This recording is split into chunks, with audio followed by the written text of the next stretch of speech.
আপনার নাম এবং কি হয়? জি বলেন। আমি মোহাম্মদ দেওয়াল হোসেন, আমি মৃত্যু বাচ্চার বাবা।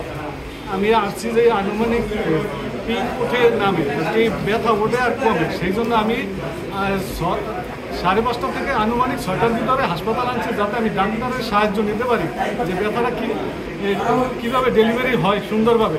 এই কারণে ডাক্তার সংরক্ষণ নিয়ে আসছি। কিন্তু আইসে আমি রিসেপশনে জিজ্ঞাসা করি বারবার, ভাই ডাক্তার আছে? বলছে উনি ডাক্তার আসতে আসে, আপনারা বসেন, ওখানে বসেন। আমাকে বসে দিয়া রুগী নিয়ে গেছে ভিতরে। রুগী ভিতরে নেওয়ানোর পরে ওই সহকারী দিয়া আর কি ওনারা নর্মাল ডেলিভারির চেষ্টা করছে, যার ফলে আমার বাচ্চা মারা গেছে ওখানে। এখন কি চান আপনি? আমি ডাক্তারের উপর নির্ভর করে আসছিলাম এখানে। মানে আপনি ট্রিটমেন্ট নিতে এসে, মানে ডাক্তারের ট্রিটমেন্ট এসে আয়া দ্বারা আপনার বাচ্চা ট্রিটমেন্ট পাইছি, কিন্তু অরিজিনাল আমি ডাক্তার দ্বারা এখানে কোনো ট্রিটমেন্ট পাইনি। সেটা কি ট্রিটমেন্ট পাইছেন? আমি আয়া দ্বারা পাইছি, আমার বাচ্চা মারা গেছে আয়ার হাতে। এটা উনি বলতে আছে উনি সহকারী নার্স না কি বলতে আছে, কিন্তু তারও আমি কোনো সাহায্য পাইনি।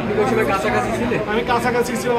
আমার সিসি ফুটেজ তাহলে দেখবেন আমি রিসেপশনের সামনেই বসা ছিলাম। এই ব্যাপারে কোনো অভিযোগ বা কোনো কিছু জানাইছেন কিনা কাউকে?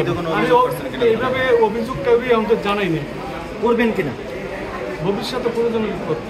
আপনার চাওয়া পাওয়া কি যে এরকম অন্য কোনো আমি চাই আমার মতো আর কোনো পিতা এইরকম না হয়। এইরকম হাসপাতালে কিন্তু আমার খুব আফসোস, 2টা কন্যা সন্তান, আজকে একটা ছেলে সন্তান, তার মধ্যে আমি দেখছি এরকম কোনো বাবা যে এইভাবে দেখে না। আমার খালি এতটুকুই আশা, প্রত্যেকটা বাবা সুন্দর চিকিৎসা পায় এবং সুন্দর একটা ডেলিভারি দিয়ে বাড়ি ফেরত যেতে পারে, তার সুস্থ সন্তান নিয়ে আমি চাই না আমার ওদেরকে হতভাগ্য না হয়। আমার খুব কষ্ট হচ্ছে, আমার 2টা কন্যা সন্তান, যা বাসায় আমি কাউকে বলতে পারবো।